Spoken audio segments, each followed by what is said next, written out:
Assalamualaikum warahmatullahi wabarakatuh. Perkenalkan, nama saya Salman Nurjaman dari kelas manajemen 20F.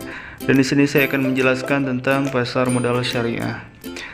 Jadi masuk kepada pengertian pasar modal syariah. Definisi pasar modal sesuai dengan Undang-Undang Nomor 8 Tahun 1995 dengan pasar modal UU PM adalah kegiatan yang bersangkutan dengan penawaran umum dan perdagangan efek perusahaan publik yang berkaitan dengan efek yang diterbitkannya, serta lembaga dan profesi yang berkaitan dengan efek. Berdasarkan definisi tersebut, terminologi pasar modal syariah dapat diartikan sebagai kegiatan dalam pasar modal, sebagaimana yang diatur dalam UU PM yang tidak bertentangan dengan prinsip syariah. Oleh karena itu, pasar modal syariah bukanlah suatu sistem yang terpisah dari sistem pasar modal secara keseluruhan.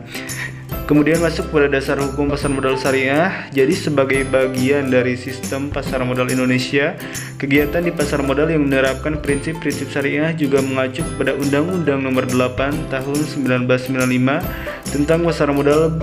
Berikut peraturan pelaksanaannya: Peraturan Bapepam, LK, Peraturan Pemerintah, Peraturan Bursa, dan lain-lain. Kemudian prinsip-prinsip modal syariah. Yang pertama yaitu investasi halal dan sesuai syariah. Jadi pasar modal ini memiliki prinsip dasar syariat Islam yang menyediakan produk atau instrumen investasi yang halal, khususnya bagi umat Islam. Dengan investasi halal ini diharapkan kecemasan masyarakat terhadap investasi yang mengandung riba dan hal-hal haram lainnya dapat diatasi. Yang kedua, menggunakan uang sebagai alat pertukaran nilai. Jadi pada pasar modal berbasis syariat agama Islam ini, uang dijadikan sebagai alat pertukaran nilai dalam berinvestasi. Dengan demikian, saat investor melakukan investasi, maka ia akan mendapatkan imbal hasil atau return dengan porsi tertentu.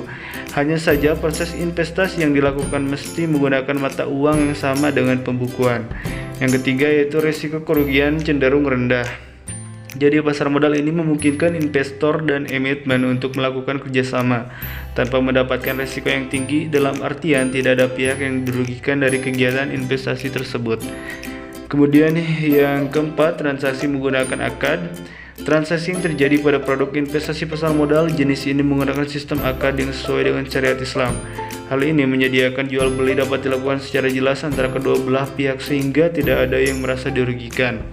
Kemudian yang terakhir yaitu mekanismenya yang jelas. Jadi mekanisme yang jelas sesuai dengan syariat Islam harus ditekankan pada pasar modal syariah. Hal ini dianggap mampu menjaga atau menghindari terjadinya prasangka dalam melakukan transaksi. Selanjutnya yaitu manfaat pasar modal syariah.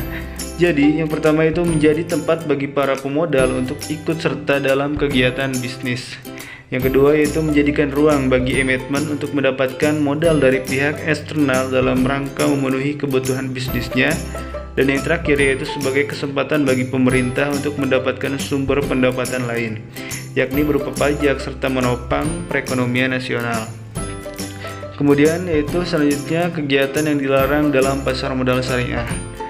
Dalam bermuamalah, manusia tentunya diperbolehkan melakukan kegiatan yang dapat mendatangkan keuntungan, tetapi dengan syarat tetap menghindari segala bentuk transaksi yang mengandung unsur riba ataupun harga. Keuntungan pasar modal syariah berasal dari hasil atau biasa disebut nisbah. Jadi yang pertama yaitu ada tadlis, yang kedua yaitu tagrir, yang ketiga tanajusi atau najsi, yang keempat ikhtiar, yang kelima gizi, dan yang terakhir yaitu riba. Mungkin cukup sekian penjelasan dari saya. Kurang lebihnya mohon maaf. Sekian dan terima kasih. Wabillahi taufiq wal hidayah. Wassalamualaikum warahmatullahi wabarakatuh.